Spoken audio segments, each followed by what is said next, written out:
ಬೆಂಗಳೂರಿನಿಂದ ಯಲಗಚ್ಚಿನವರೆಗೂ ಬಂದು ಈ ದಾಸವಾಣಿ ಕಾರ್ಯಕ್ರಮವನ್ನು ನಡೆಸಿರುವಂತಹ ಶ್ರೀಯುತ ಕೌಶಲ್ಯವರಿಗೆ ಯಲಗಚ್ಚು ಗ್ರಾಮಸ್ಥರಿಂದ ಯಲಗಚ್ಚು ವೆಂಕಟೇಶ್ವರ ದೇವಸ್ಥಾನ ಜೀರ್ಣೋದ್ಧಾರ ಸಮಿತಿ ಹಾಗೂ ಸಮಸ್ತ ಗುಡಿ ಪರಿವಾರದವರಿಂದ ನಾವು ಅನೇಕ ಧನ್ಯವಾದಗಳನ್ನು ಅರ್ಪಿಸ್ತಾ ಇದ್ದೀವಿ.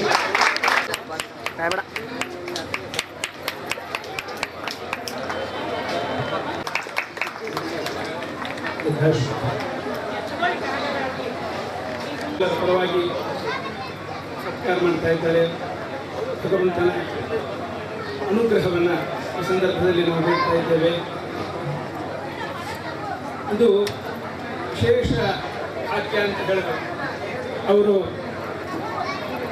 ಬಾಬಾ ಅಂತ ವೆಂಕಟೇಶ್ ಶ್ರೀನಿವಾಸ ದೇವರನ್ನ ಕರೆದು ಹಾಡ್ತಾ ಇದ್ರೆ ಏನು ಭಕ್ತಿ ಭಾವ ಅದರೊಳಗೆ ಕೇಳಿದರೆ ನಾವು ಕಲಿಬೇಕು. ಈ ಹಾಡು ನಾವು ಹಾಡಬೇಕು ಅನಿಸುವಂಥ ಸುಂದರವಾದ ಭಕ್ತಿ ಭರಿತವಾದ ಧಾಟಿ ಒಳಗೆ ಹಾಡಿ ಭಗವಂತನನ್ನ ಭಕ್ತರನ್ನ ತೃಪ್ತಿಗೊಳಿಸುತ್ತಾರೆ. ನಿಮ್ಮೆಲ್ಲರ ಪರವಾಗಿ ಅವರಿಗೆ ಸುದೀರ್ಘ ಆಯುಷ್ಯ ಮತ್ತು ಸಂಗೀತದಲ್ಲಿ ಇನ್ನೂ ಹೆಚ್ಚಿನ ಪರಿಣತಿ, ಇನ್ನೂ ಹೆಚ್ಚು ಅವರಿಗೆ ಅದರಲ್ಲಿ ಪರಿಣತಿ ಉಂಟಾಗಿ